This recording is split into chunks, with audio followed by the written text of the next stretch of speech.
sebagai pelajaran, sebagai peringatan, dan sebagai bentuk perlawanan terhadap segala bentuk manipulasi atas nama ilmu pengetahuan. Dan inilah titik yang tidak boleh dilewatkan dalam analisis ini.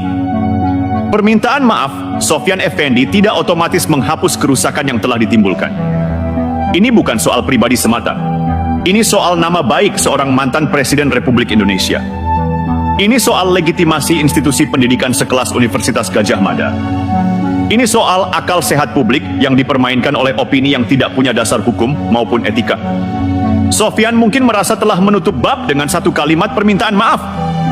Tapi publik tidak semudah itu melupakan. Apalagi ketika narasi yang ia lontarkan sebelumnya sudah dikapitalisasi secara masif oleh kelompok-kelompok politik tertentu, disebarkan tanpa filter di media sosial, dikemas dengan narasi konspirasi besar, yang menggiring opini seolah-olah Jokowi naik ke tampuk kekuasaan dengan ijazah palsu. Ini bukan sekadar kesalahan akademis, ini fitnah yang disusun secara sistematis, lalu dibumbui dengan titel mantan rektor UGM agar terasa lebih kredibel. Mari kita bicara soal logika. Bagaimana mungkin seorang Presiden RI bisa lolos semua tahapan administratif dari mulai pencalonan wali kota, gubernur, hingga presiden 2 periode kalau memang ada keraguan pada ijazahnya? Ada tahapan verifikasi oleh Komisi Pemilihan Umum, Badan Pengawas Pemilihan Umum, hingga Mahkamah Konstitusi. Apa kita akan menuduh seluruh lembaga ini lalai hanya karena satu orang akademisi senior mengklaim belum pernah lihat ijazahnya? Ini bukan argumen. Ini spekulasi liar yang dilumuri oleh arogansi personal. Sofyan sebagai mantan pejabat tinggi akademik seharusnya paham. Ucapan seorang profesor punya beban moral.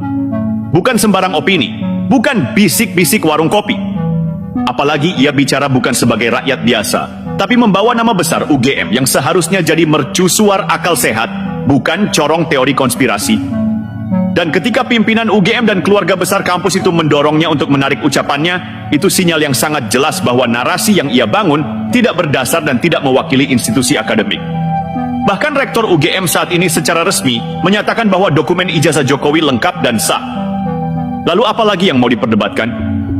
Dalam konteks ini, langkah kuasa hukum Jokowi menggulirkan proses hukum bukan semata-mata soal marah atau tersinggung. Ini soal tanggung jawab untuk meluruskan opini publik dan membangun presiden yang jelas. Bahwa fitnah tidak bisa terus-menerus dilindungi oleh tameng kebebasan berpendapat. Kalau fitnah dibiarkan, maka standar publik akan rusak.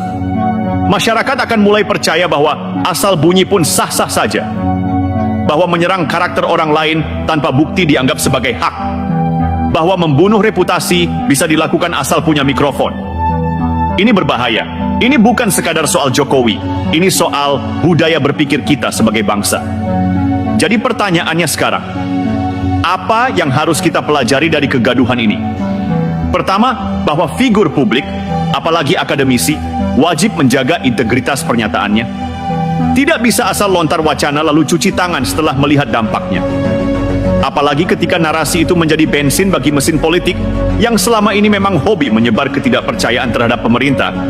Kedua, bahwa publik harus makin kritis membedakan antara fakta dan spekulasi. Jangan gampang percaya hanya karena yang bicara punya gelar panjang. Gelar bukan jaminan kebenaran, apalagi jika dipakai untuk menyerang personal tanpa bukti.